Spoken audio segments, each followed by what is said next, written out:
être là ce soir. On va parler de quelque chose que peu de gens osent aborder. Le mariage, mais pas comme on l'imagine. Je veux te parler du MPPO, mariage participatif par objectif.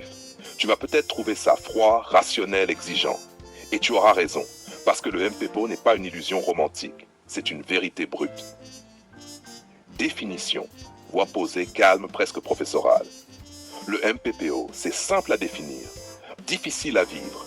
C'est un mariage où chacun participe vraiment, pas seulement aux émotions, mais aux décisions, aux responsabilités, aux objectifs, famille, finances, carrière, éducation des enfants.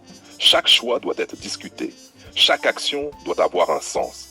C'est un partenariat lucide, un projet commun. Origine ton grave, lent, presque confessionnel. Ce concept ne vient pas des contes de fées, il vient du monde réel. Le management, la gestion de projet, les collectifs, on a volé des méthodes aux entreprises pour les appliquer aux couples. On appelle ça du story stealing. Pourquoi? Parce que l'amour seul ne tient pas. Il faut une structure, une discipline, un objectif clair. Exemple concret, ton plus vif illustratif, geste avec la main. Imagine Julie et Marc. Ils veulent acheter un appartement. Sans MPPO, c'est le chaos. Disputes, reproches, désorganisation. Avec MPPO, tout change. Un plan clair, répartition des tâches, suivi des progrès. Résultat, moins de conflits, plus de motivation et surtout, un objectif atteint ensemble. Question crue, ton direct frontal comme un face-à-face? Pourquoi créer un MPPO plutôt qu'un mariage classique? Parce que le mariage classique repose sur un mensonge. L'amour suffit. Non, il ne suffit pas. Le MPPO oblige à regarder la vérité en face. N'est-ce pas trop froid, trop rationnel? Non, le romantisme existe toujours, mais il est encadré. Sinon, il brûle et disparaît. Et si un des deux triche? Alors, tout s'effondre, parce que le MPPO exige engagement total. Si l'un échoue, c'est l'autre qui paie.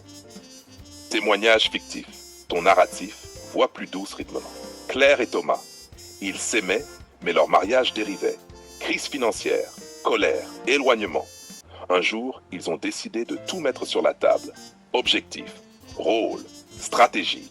Ils ont mis en place une méthode proche du MPPO. Résultat, ils ne se sont pas sauvés par amour, ils se sont sauvés par lucidité. Et la conclusion, regard intense, voix ferme avec pause. Le MPPO n'est pas pour les faibles. Il est sombre, brut, exigeant. Mais pour ceux qui osent, il transforme un couple en aventure consciente. Chaque geste, chaque décision, chaque sacrifice compte. Si tu cherches un mariage fait de romantisme naïf, passe ton chemin. Mais si tu veux construire, grandir,